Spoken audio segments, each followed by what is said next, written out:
Here's the gap. Giving your agent an email address is the easy part. Making it actually work email, reading a message, keeping the thread, and sending a reply you can verify, that's the real build. Let's trace the smallest loop that does it, from inbox to verified reply. Step 1. The key. Robotomail authenticates with an API key, not a browser consent flow.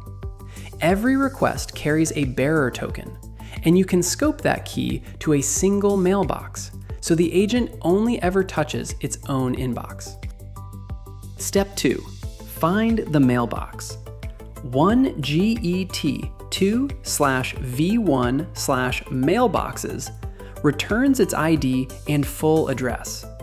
Then list inbound messages, direction inbound. An incoming message lands with a sender, a subject, a parsed body, and two fields that matter, its messageId and its threadId. Step 3. Read and retain. The messageId is the reply anchor. Hold onto it. The threadId is the conversation anchor. The sender and subject come along too, so your agent has everything it needs to reason. Step 4. Reply. Post to the same message's endpoint with the message ID in the inReplyTo field.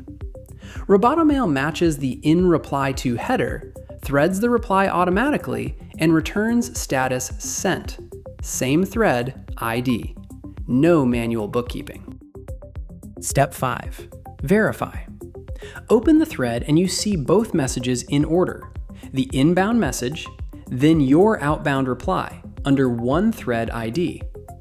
When the recipient server accepts it, status moves from sent to delivered. That's a verified reply, confirmed in the data. So why Robotomail for this loop?